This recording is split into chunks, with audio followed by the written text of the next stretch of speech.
la déclaration d'indépendance suscite énormément d'intérêt et il y a des Algériens qui peuvent se montrer aussi très compréhensifs vis-à-vis de cette démarche en disant que les conditions socio-économiques, le fait que l'Algérie soit gouvernée par un système militaire pousse les Kabyles à cette indépendance.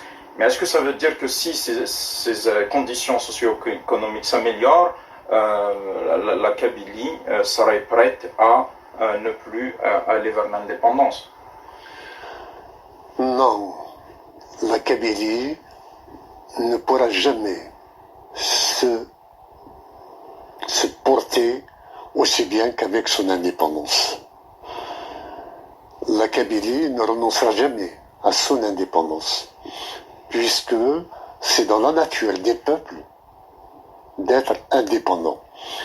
Maintenant, que par la suite, une fois que la Kabylie est indépendante, il y ait un projet à la manière de l'Union européenne de fédération et de construction d'un ensemble nord-africain, bien sûr, elle le fera. Sauf que, plutôt que ce soit imposé par le haut, c'est elle qui négociera les conditions et les termes de sa fédération ou de son association dans un ensemble nord-africain. La propagande du pouvoir algérien vise, comme on le disait également, les Kabyles. Est-ce que vous attendez là, pour ces prochains jours qu'il y ait une multiplication de ce type de démarche? Cette politique de diaboliser un mouvement pacifique, un mouvement de raison, un mouvement légitime comme le MAC, montre juste l'incompétence du régime algérien, de ses décideurs et l'ineptie de sa politique.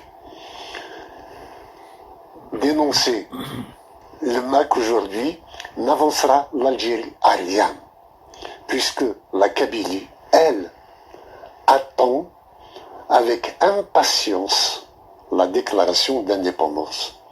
Et le peuple kabyle aspire à être indépendant.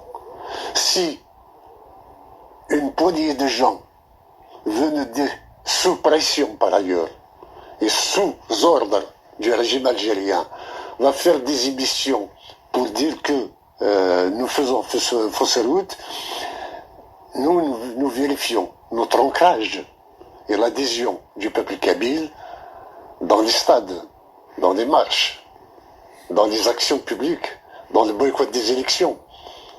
Ça, le régime algérien ne peut pas le faire. Et il faut qu'il ramène du monde d'ailleurs pour organiser des actions contre le MAC. Bien sûr, il y aura toujours quelques-uns qui marcheront dans sa politique, mais ce n'est pas le gros du peuple kabyle. Le peuple kabyle est conscient de ses droits et aspire à la liberté. Permettez-moi de dire quelque chose par rapport à un certain nombre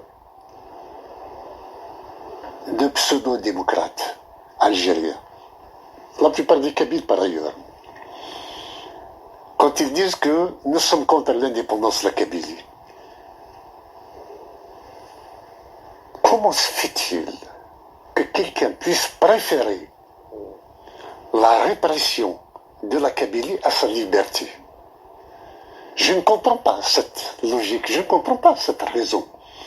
Comment se fait-il qu'on accepte que les enfants kabyles soient toujours emmenés en prison, qu'ils soient toujours canardés, que la Kabylie soit toujours brûlée par le pouvoir, plutôt que d'accéder à son indépendance?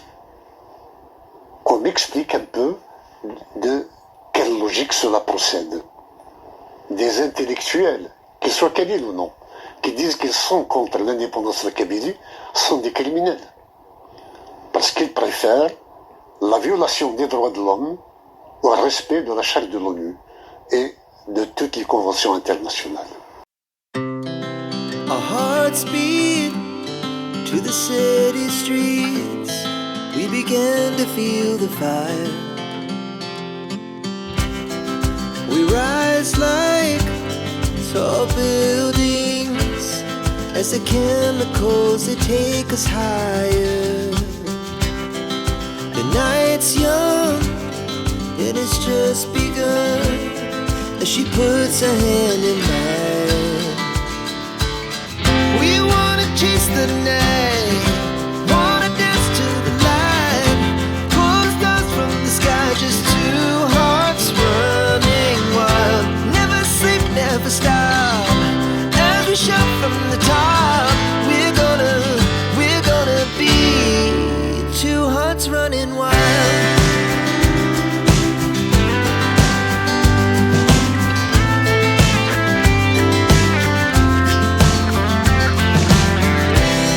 Now the morning is the afternoon. We lay awake in bed. It laughs so loud as the hours pass. We're gonna do it all again. We wanna chase the night, wanna dance to the light, pull the stars from the sky, just two hearts running wild. Never sleep, never stop, as we shout from the top. We're gonna be, we're gonna be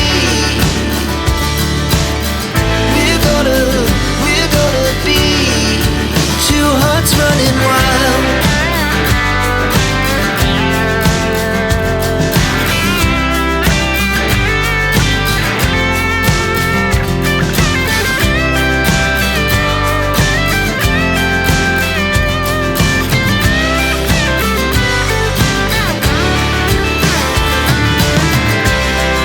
The moonlight, summer sky, it was the best we ever had. And we'll stay on forever. We'll never have regret.